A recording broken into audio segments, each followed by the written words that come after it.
തെന്മല ഗ്രാമപഞ്ചായത്തിൽ ഒറ്റക്കൽ റെയിൽവേ സ്റ്റേഷനു സമീപം വനാതിർത്തിയിൽ തകർന്ന കൂരയിൽ കഴിഞ്ഞുവന്ന പൊടിയമ്മയുടെയും കുടുംബത്തിന്റെയും പുനരധിവാസം ഒടുവിൽ യാഥാർത്ഥ്യമായി.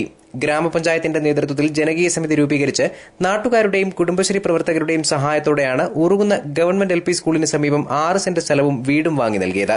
ജില്ലാ പഞ്ചായത്ത് പ്രസിഡന്റ് S. ജയമോഹൻ പൊടിയമ്മയ്ക്ക് വീടിന്റെ താക്കോൽ കൈമാറി.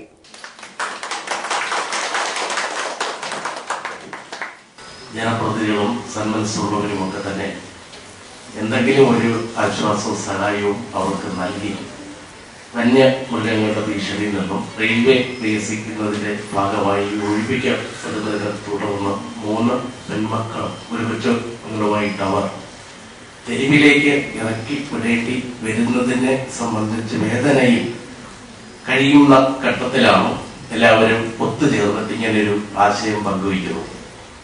ആദ്യമായി ഇതിനൊരു തുടക്കം കുറിച്ചത് ഇവിടെ സന്നിഹിതനായിരിക്കുന്ന ശ്രീ ബൈജു സന്തോഷം, ഗ്രാമപഞ്ചായത്ത് പ്രസിഡന്റ് ശ്രീ K. ശശിധരൻ ഒരു മുൻകൈ എടുത്തുകൊണ്ടാണ്. അല്ലെങ്കിൽ ഞങ്ങളെല്ലാം കൂടി പങ്കെടുക്കുന്ന യോഗം വിളിച്ചു ചേർത്തു. തെന്മല ഗ്രാമപഞ്ചായത്ത് കോൺഫറൻസ് ഹാളിൽ നടത്തിയ പരിപാടിയിൽ നാട്ടുകാരും രാഷ്ട്രീയ സാമൂഹ്യ പ്രവർത്തകരും പങ്കെടുത്തു.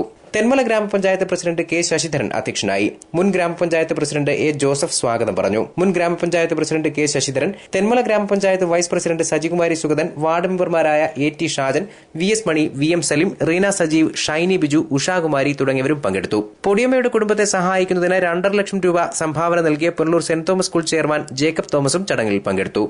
എന്നെ സംബന്ധിച്ചിടത്തോളം മറ്റുള്ളവരെ സഹായിക്കാനും മറ്റുള്ളവരോട് ആർദ്രതയുള്ള ഒരു തലമുറയെ വാർത്തെടുക്കുന്ന രീതിയിലേക്ക് നമ്മുടെ കുഞ്ഞുങ്ങളെ വളർത്തിക്കൊണ്ടുവരിക എന്നുള്ളതാണ് ഞങ്ങളെ സംബന്ധിച്ചിടത്തോളം ഏറ്റവും അഭികാമ്യവും ഞങ്ങൾ ആഗ്രഹിക്കുന്നതുമായിട്ടുള്ളത്.